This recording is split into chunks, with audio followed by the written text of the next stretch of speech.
Morgan Garrett here, back at you from the Citadel, and today I'd like to talk to you about some basic grips on the Kampilan, the longest sword in FMA. Now, because the Kampilan is such a long sword, most of the grips involve something called double force when we use both hands or dos manos techniques to control the weight of such a heavy weapon. If you have a training tool, please use this instead of a live blade. My training tools are made by my sponsor at Purple Heart Armory or woodenswords.com. We have some different areas on this weapon that we use double force. Some grips of double force will support the forearm or the wrist. Some grips of double force will be supported by the pommel during thrusting. And some forms of double force will be along the spine of the blade,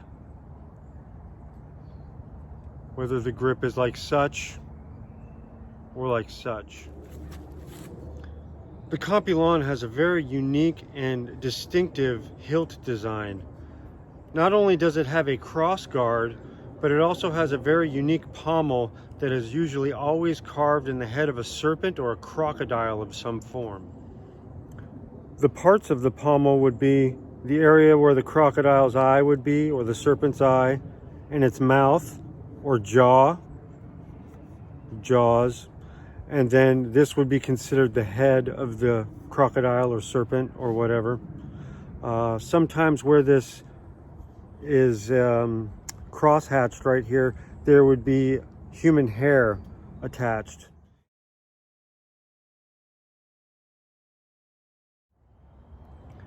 A standard double force grip would be to support the wrist and forearm in such a fashion for horizontal blows.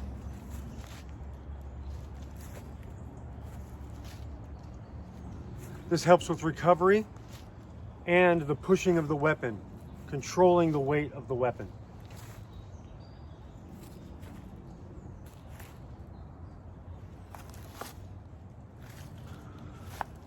Another double force grip that is supported by the pommel would be to put one's hand into the serpent's or the gator's mouth.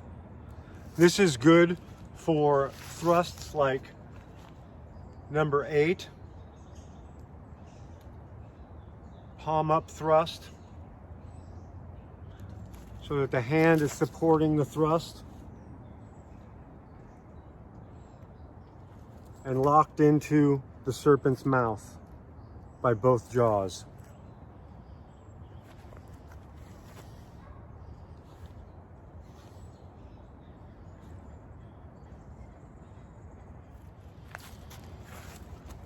Another double force grip that is used to control the tip of the weapon when doing fluid swings, because it's so forward heavy, the tip is so heavy that we put our hand in this position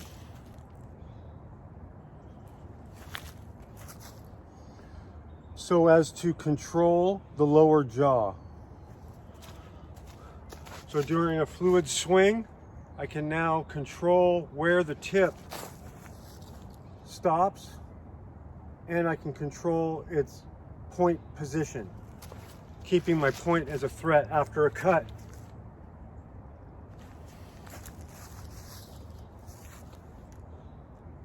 And preventing my cut from putting my tip in the dirt. We have some double force grips that support the spine above the hilt. I'm using my trainer to demonstrate that. Some that are above the spine would look like this. This is great for abecedario thrust number 5, our scooping thrust, into a /6, 7, put our hands in the gator's mouth, 8, 9, double force, 10, double force, 11, 12. So in the abecedario basic 12 strikes, we have a lot of examples of double force in strikes 11, 12. I'm doing a little bit of my own expression of that in thrust 5 by coming here and thrusting up and throwing it into number 6.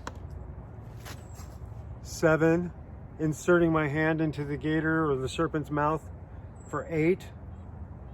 Coming with my backhand to gouge through the heart. Number 9, back of the blade, double force for 10. Double force for 11, 12. So that's some examples of double force techniques during thrusting. Using my trainer to demonstrate some of the double force grips that involve gripping above the hilt. The right hand on the Kampilan, the left hand would go here. I know this looks strange because it's an edged weapon, but for the first third of the weapon, silk or other fabric was tied so as to create a handle and protect one's hand from the edge. Silk was greatly preferred for this method for its resilience and prevention in cutting. So one would use dos manos techniques with the Kampilan. Here, this has greatly reduced your range, so now footwork has to be your primary method of gaining distance and range. But this is for strong, powerful, reinforced cuts.